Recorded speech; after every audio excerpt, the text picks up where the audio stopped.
en Paraná, en el río, en las playas, siempre son, como decías vos, el foro, sí, de algunas organizaciones, la izquierda, trotskista, claro, y no más que eso.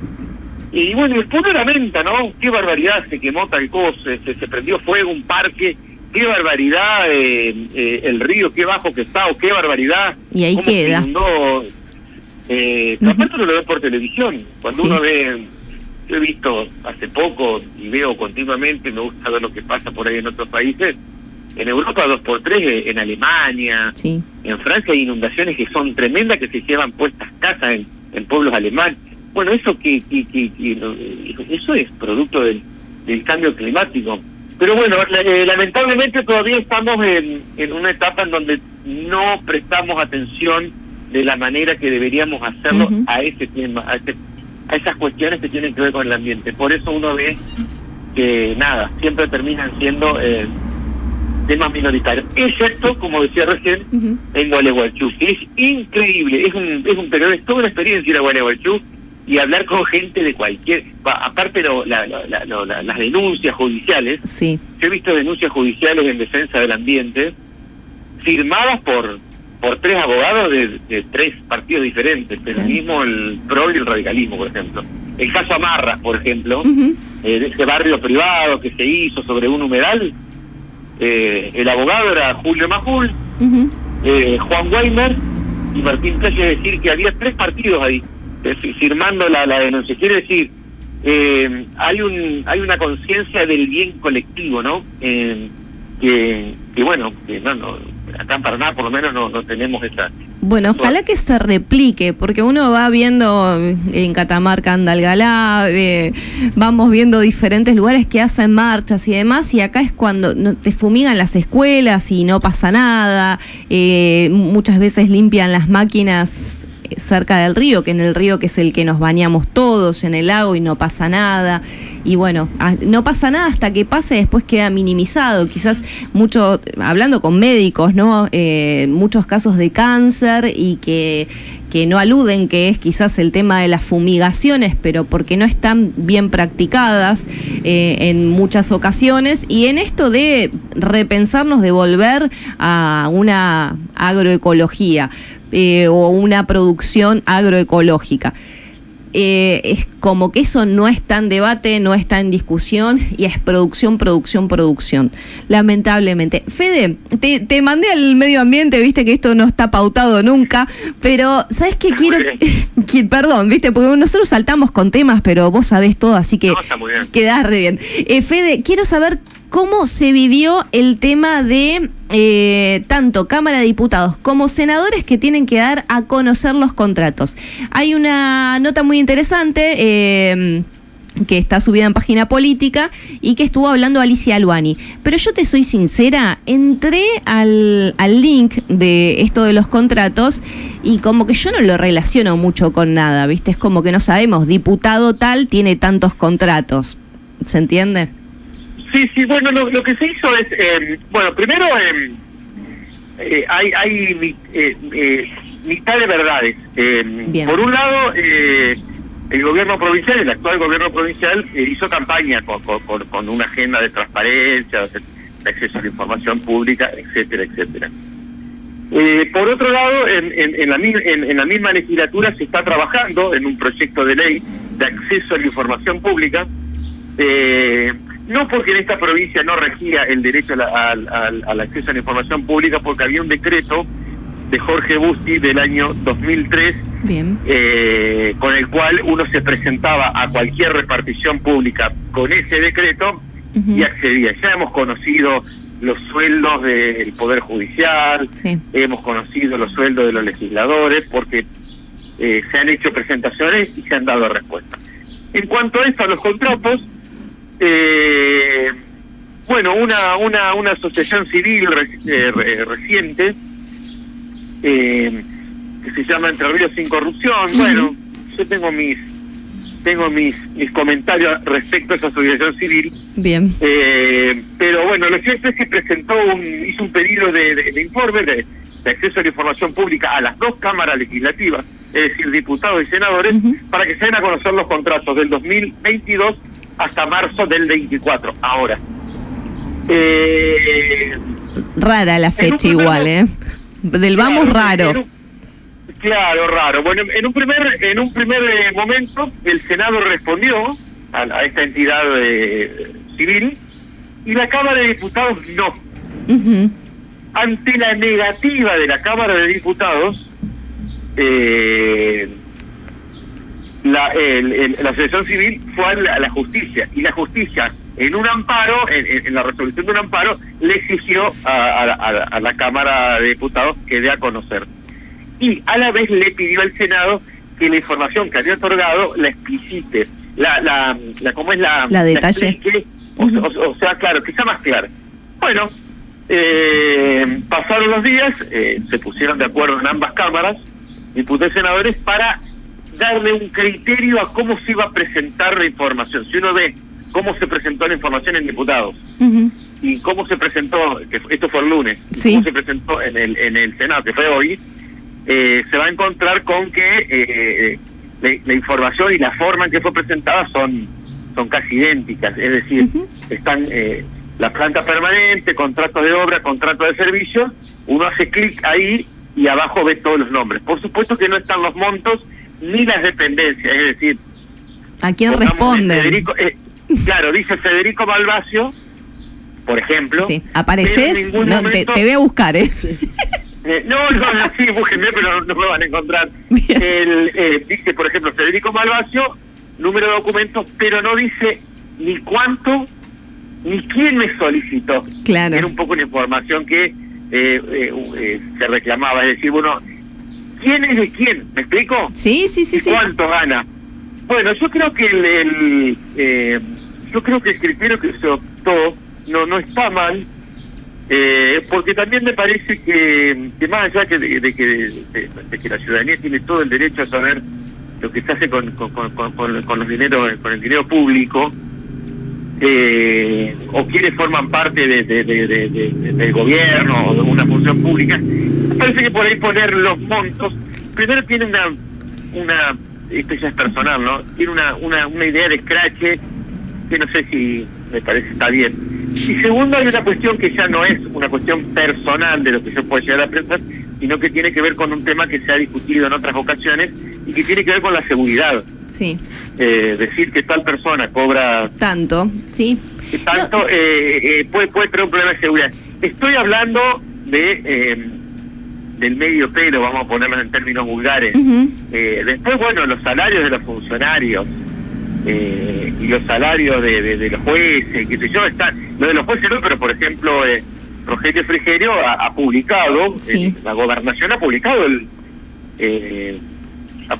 los salarios en un listado de todos los funcionarios, cuánto cobraban, depende de las áreas y demás. Él encabeza, yo ese sí lo leí, igual tendrían que actualizarlo, a ver, porque hubo aumentos desde el último. Me parece que está bien, sí. Por supuesto que en todas estas cosas siempre hay trampas, uh-huh, siempre hay trampas, esto hay que saberlo. ¿Qué quiero decir? Todos sabemos que bueno, que cuando uno ve un salario y ve 1,5 millones, 2 millones de pesos para Frigerio, uno sabe que el gobernador no vive con eso. Cualquiera de nosotros supervivimos. ¿Vive del privado? No, pero Fede, ¿qué estamos hablando? Sí. Todos viven del privado. Que viven del privado, o bien hay otro tipo de bonificaciones que uno desconoce. Cuando uno revisa las listas de la Cámara de Diputados y la Cámara de Senadores, uno que vive en Paraná y conoce algunas cuestiones se da cuenta que aparecen apellidos y nombres que saben que en realidad están contratados, pero que ese contrato es para equilibrar un salario de un funcionario. Por eso había bastante temor. Uh-huh. Esto que estoy contando es un análisis propio de el repaso de las listas y de cómo funciona y de cómo me lo contaron desde el mismo oficialismo. Claro. Miren, hay un audio, uh-huh, hay un audio que anda dando vueltas de un ex diputado, uh-huh, y que luego fue funcionario en el gobierno anterior, sí, que se lo manda no sé a quién al audio, y explica, no, mirá, le hicieron un contrato a a mi primo, porque en realidad como mi salario es bajo y yo no me puedo pagar los viáticos, etcétera, etcétera, con el salario, porque si no, no me queda nada. Sí. Le hicieron un contrato a mi primo para que, para correr con los gastos de mi viático. ¿Está bien? No, está mal, muy mal. Pero lo que estoy haciendo ahora es explicando cómo funciona la cosa. Usted me va a decir, bueno, pero ¿qué te parece? Que funciona mal. Claro. Pero funciona de esa manera. Yo por eso soy de los que cree que yo prefiero tener funcionarios con salarios altos. Claro, bien pagos. Y bien pagos y que no me tengan que inventar... contratos. Un contrato trucho, vamos a ponerlo así, para equiparar. Yo en ese caso estoy de acuerdo con el sistema judicial. Los jueces ganan muy bien, ¿no? Sí. 7 millones de pesos, 6 millones de pesos. Después podemos discutir si está bien o mal. Lo que no estoy de acuerdo es la jubilación de privilegio, porque está, claro. O sea, a ver, está bien que cobren bien por la función que tienen, el riesgo que tienen. Creo que también, esto de perpetuarse en un cargo, ¿no? Porque el que llega a ser juez va a ser juez toda la vida, estamos hablando, no sé, de Rodríguez Íñez, por ejemplo, que hace muchísimo tiempo que está, me parece que eso se tendría que renovar. Pero después, con el gran salario que tienen, que estudiaron, que se prepararon, que lo defendieron, no es que entran tan a dedo, el tema de la jubilación de privilegio, porque tuviste toda una vida y toda una función, o sea, estás como 20, 30 años ejerciendo tu función de juez, que vas a tener una espalda para tener un montón de otras cosas, versus el que trabajó toda la vida honorablemente y tiene una jubilación mínima o un poquito arriba de la mínima. Ahí yo eso no comparto. No estamos de acuerdo. Cuando el salario alto del Poder Judicial en todo el país está explícito en la Constitución, es por la intangibilidad, lo que se conoce como la intangibilidad de los jueces. Es decir, una persona o un funcionario judicial que tiene que determinar cuestiones muy delicadas, hay que cubrirlo de cualquier posibilidad que ingrese en el delito del soborno, etcétera, etcétera. Claro. Por lo tanto, se le paga muy bien. Lo que quiero decir es que prefiero que los funcionarios estén bien pagos, como decía, a que tengan que tener un contratito por fuera, porque son, o sea, y ahí es cuando desprofesionalizamos, al que trabaja realmente, porque después te dicen, son todos ñoquis, y que el Estado, claro, y que está abultado, elefántico y demás, y viene un poco por esto también, ¿no? No, yo estoy absolutamente de acuerdo y soy de los que cree que hay que equiparar para arriba, pero bueno, es un... imagínense que el Estado es un monstruo que yo me imagino que debe costar muchísimo acomodar. Y bueno, estas cosas que han pasado ahora, que se han conocido de los contratos, bueno, por lo menos un paso, yo lo saludo a eso, sí, porque es un paso adelante en términos de transparencia.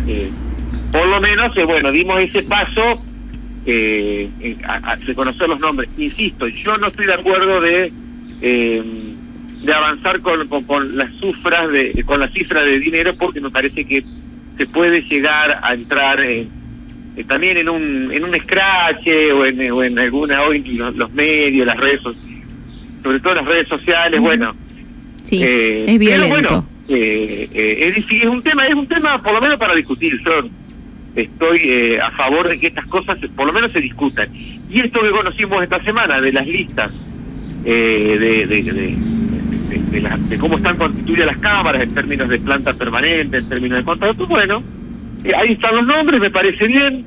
Se puede decir que el gobernador cumplió con una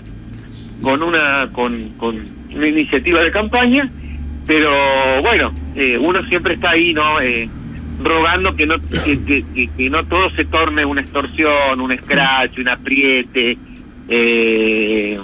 una persecución, etcétera, etcétera.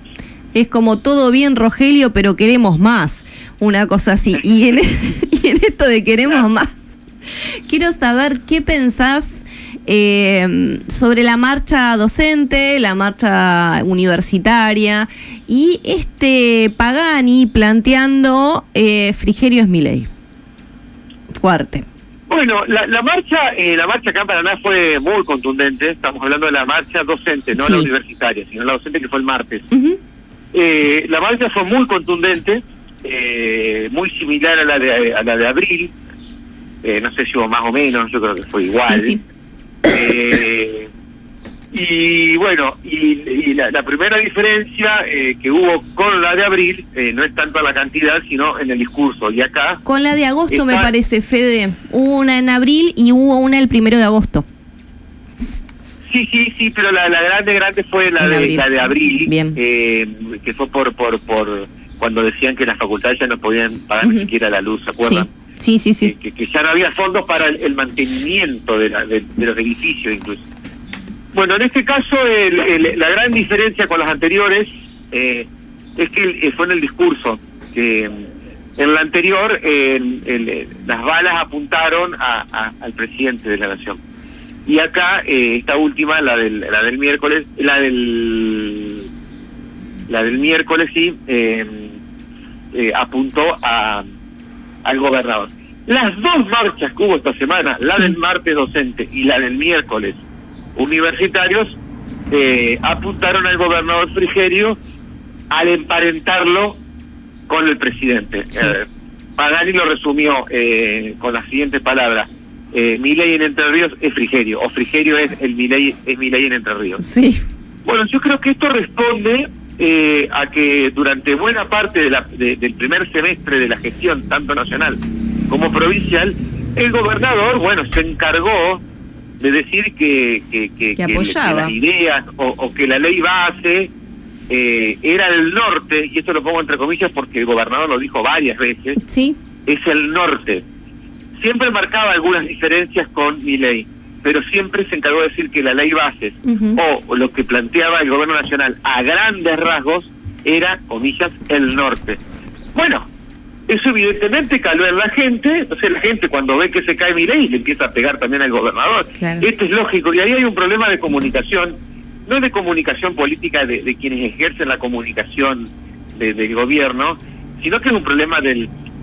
yo lo discuto, lo he charlado y uno lo discute por ahí con gente del gobierno, cuando dicen: ¿a vos te parece que Rogelio sea Milei? No me parece que Rogelio sea Milei, la verdad que no me parece. Hay un presidente que dice que la obra pública hay que hacerla desaparecer, y hay un gobernador que dice que la obra pública tiene que reactivarse. Es esencial para el desarrollo. Estamos de acuerdo, tenés razón. Frigerio no es Milei. Ahora, la gente cree que sí, o buena parte de la gente cree que sí, por eso lo expresa en las marchas. La pregunta es: ¿por qué crees vos que la gente lo expresa? Y porque el gobernador, cuando uno repasa las declaraciones, hubo apoyo a la ley base. El pacto de mayo, en julio, fue fuerte. Exactamente, Frigerio fue a firmar el pacto de mayo a Tucumán. Cada vez que convocó a los gobernadores, Frigerio dijo: presidente, cuente conmigo, claro, en todos los tweets. ¿Y qué quiero decir? Bueno, es lo que caló en la gente. Yo después estamos de acuerdo con lo otro. Por eso digo, es posible que ante los problemas que están viniendo, bueno, todos aquellos que jugaron para Frigerio empiecen a abrirse, porque cuando se cae el de arriba, se empieza a caer el de abajo. Yo creo que, bueno, esos 6 meses en los que Frigerio mostró un claro alineamiento al gobierno nacional, bueno... O un acompañamiento, dirían algunos, ¿no? En esto de... he hablado con Gabriela Lena en este programa, creo que ha salido al aire, cuando hablamos del apoyo a la ley bases, y encima le dije: Gabriela Lena, ¿cómo zafaste no estar como diputada nacional en su momento? Porque, digo, realmente ir y aprobarle la ley bases tiene un peso enorme, ¿no? Y esto trasladalo a todos, porque si vos fuiste a firmar el pacto de mayo y después sabías todo esto, ayer con las declaraciones de Milei, que plantea de que Lilita Carrió, el Instituto Patria, el PJ, el resto de los aliados que están a favor de la universidad y la beta, los está tratando a todos de zurdo. Digo, ¿y cómo salís de eso? Porque todas esas personas dijeron, hay que darle gobernabilidad. Sí. Claro, por eso es como, es una encerrona, ¿no? Es una encerrona. Gabriela, Elena, nosotros la tuvimos en el streaming acá en Paraná. Tuvimos una charla interesante porque es una buena lectora de la política. Sí. Y ella decía algo que para mí fue relevante, que mejor nosotros titulamos de esa manera. Ella nos dijo, la gente no visualiza el origen de los problemas y le apunta a los intendentes y al gobernador cuando en realidad los problemas vienen de nación. Claro. Y tenía que ver claramente con los servicios. Es decir, hay un gobernador que te cierra en un segundo todas las transferencias por fuera de coparticipación, que no te manda una sola obra pública más, Sí. que te saca el subsidio al transporte, que te saca el FONID. Bueno, eso complicó todo. Acá en Paraná, capital de provincia, no saben lo que es el servicio de transporte. Un desastre. Un desastre. Se suspenden clases de la universidad porque los alumnos no pueden ir a la universidad porque semanas enteras sin transporte. No se puede ir a Santa Fe, quienes van a la UNEL en Santa Fe. Un verdadero caos para el trabajador, para el trabajador, el comerciante que se tiene que venir de su casa a atender un comercio al centro. Un verdadero desastre. La culpa es de la intendenta y hubo un gobierno nacional que hizo desaparecer todos los subsidios al transporte. Claro. ¿Por qué el conflicto docente se prolongó mucho más que los estatales? Por una sencilla razón. En diciembre el presidente borró de un plumazo el FONID, lo que significaba entre el 11 y el 13% del salario docente. Sí. Entonces la paritaria docente, a diferencia de las estatales, comenzó muchísimo más atrás. Claro. Porque ya en diciembre le sacaron a un docente, en términos de plata, de bolsillo, 100.000 pesos. Es un montón, sí, claramente. Entonces recuperar eso le exigió al gobernador tener que restituir el FONID, pero para restituir el FONID tuvo que ver de dónde sacaba, porque ya no tenía plata por un montón de cosas que le sacó Nación. Entonces digo, y bueno, Elena decía, la gente se enoja, y la gente no empieza a visualizar, la gente no lee el presupuesto de la Nación, ni lee las columnas económicas de los diarios. No, la gente sale a la calle, no la alcanza y bueno, y empieza a rabiar. Y se entera por un sitio que no puede mandar ese día al hijo a la escuela, o va a tener que caminar 180 cuadras, o va a tener que arreglar con un vecino a ver cómo se la ingenian para ir en un auto y venirse en otro.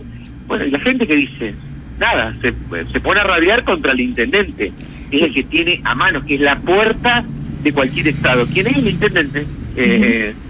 Bueno, me parece que están en un problema, el gobierno provincial está en un problema grave, porque bueno, Entre Ríos es una provincia chica, que depende mucho de Nación, donde las obras públicas y sobre todo las importantes dependen de Nación. El gobernador en una conferencia nos dio un dato realmente preocupante. Sí. Se han perdido en el sector privado 5.000 puestos de trabajo en lo que van en el primer semestre. Es un montón. Sí. Todos vinculados en buena medida a la obra pública, que el presidente en su acto de asunción Beto, dijo el 10 de diciembre, en mi gobierno la obra pública va a desaparecer, quien quiera que la haga el privado. Bueno, usted imagínense que un privado va a ser una cuadra, por ejemplo, va a faltar una cuadra, a cuento de que cómo cobra esa cuadra, excepto que ponga peaje en una cuadra. No tires ideas, por favor, Fede, no tires ideas porque lo van a hacer. Pero no, digo, Sí. este es el problema que hoy tienen, ¿no? Así que yo creo que, se vienen tiempos sumamente difíciles, más allá de que uno ve la inflación, que en realidad hay una fantasía ahí. No sé cómo mide, es como el INDEC de Moreno en su momento, viste que te acordás de decir, viste Moreno con el INDEC en su momento, pero ahora yo no entiendo cómo es el índice de precios al consumidor, porque sube, bueno, ahora bajó YPF, ¿no? El combustible un 1%, que nos es re significativo, pero la realidad es que sube la luz, sube el gas, subieron las garrafas, esto de que hablábamos la otra vez, de haber liberado el precio de las garrafas, entonces en un lado acá la conseguís a 8.500, en otro 10.500, en otro 12.500 y hay de 15. Entonces la gente tiene que recorrerse toda la ciudad al mejor postor de conseguir una garrafa, que es algo esencial para cocinar.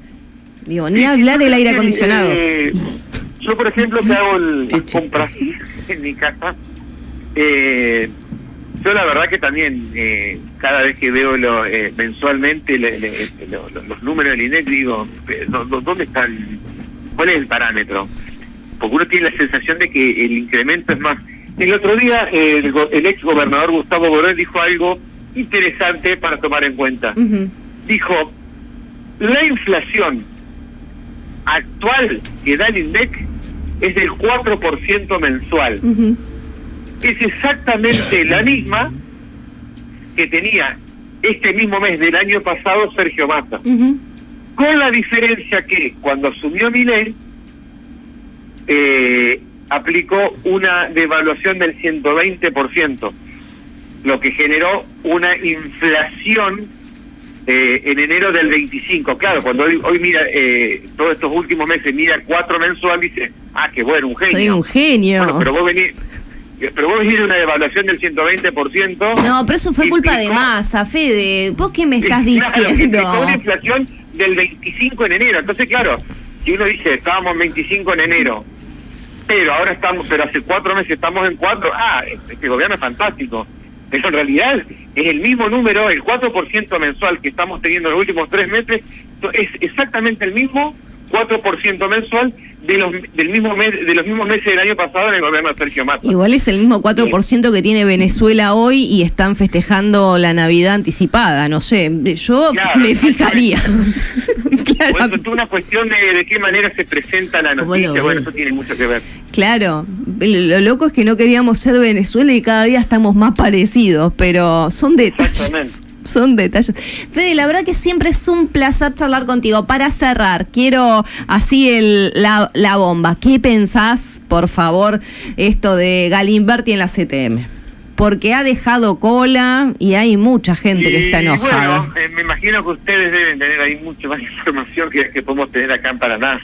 Pero bueno, llamó muchísimo la atención en el ámbito político y sobre todo en el radicalismo, ¿no? Porque la figura de Pedro Galimberti había aglutinado buena parte del radical más paladar negro, como se llama, porque bueno, Galimberti había hecho fue el único radical que enfrentó a Frigerio en una interna en el 2021 y en el 2023. Incluso en el 2023 lo hizo con una boleta corta, lo cual le daba una cucarda de guapo más interesante que la del 2021. Igual enojado estaba. Claro, el pase a CTM, bueno, a juzgar por lo que se ha publicado, incluso en las redes sociales, e incluso en la red social del propio Galimberti. Si uno ve el Facebook de Galimberti, las barbaridades que le ponen abajo muchos radicales, bueno, da la pauta que en réditos políticos esto no le sumó nada, por el contrario, le restó. Por lo menos hacia adentro de Juntos por el Cambio y sobre todo hacia adentro del radicalismo. Lo loco a todo esto es, ¿tendremos memoria de acordarnos que Galimberti es el que nunca ha terminado los mandatos, por lo menos en los últimos años, y es el eterno competidor que nos llega? No sé. Digo, bueno, para no ir a votarlo. Creo que la gente se olvida. Cuando Mayra Cresto y Juan José Bailo votaron la reforma previsional de Macri, en el 2017, ¿se acuerdan? Esa reforma previsional está tomada por la historiografía como el inicio de la debacle del gobierno de Mauricio Macri. Bueno, el voto positivo fue, además de todo Cambiemos en su momento, de Juan José Bailo y Mayra Cresto, a quien defenestraron en las redes sociales, en los medios, dentro del peronismo, etcétera, etcétera. La pregunta es, ¿alguien se acuerda hoy de esa votación? Yo creo que no. Por lo tanto, este pase de Galimberti de haber abandonado la Cámara de Diputados, anteriormente haber abandonado la Intendencia, dentro de unos años, un tiempo, se va a tener en cuenta. No, capaz que sí, y me equivoco, y la gente, la sociedad, de pronto, qué sé yo, tenga otra forma de pensar. Pero bueno, el ejemplo más cercano que tenemos es el que le acabo de comentar, que no pasó hace 20 años, pasó en el 2017. No, y quizás el otro ejemplo que tenemos es el de Cuéllar. Bueno, ahí está, a Cuéllar lo quieren expulsar por haber votado una parte de la ley base, no votó el Ricky, por ejemplo, una parte de la ley base, y cuando uno empieza a ver las votaciones del peronismo durante todo este tiempo, la verdad que medio partido quedaría fuera, o debería ser sancionado por alguna cosa. Qué sé yo, en el Senado votaron un pliego de un vocal para el Consejo General de Educación que había sido impugnado por sectores de derechos humanos. Sí. Sin embargo, Nancy Miranda lo votó, y en el Congreso partidario nadie le dijo nada. Votó, digo, diferente a todo su bloque. Bueno, nada, así están los partidos también. Así están las cosas Entre Ríos, diría Fede. Gracias, un placer charlar contigo, la verdad que siempre es súper interesante, y esto que podamos movernos así un poco en todos los temas. Gracias, Fede. No, gracias a ustedes y a disposición. Muchas gracias. Síganlo a Federico Malvasio en Página Política, es uno de los periodistas de Página Política, y nos vamos a la tanda porque tenemos otro notón a la vuelta.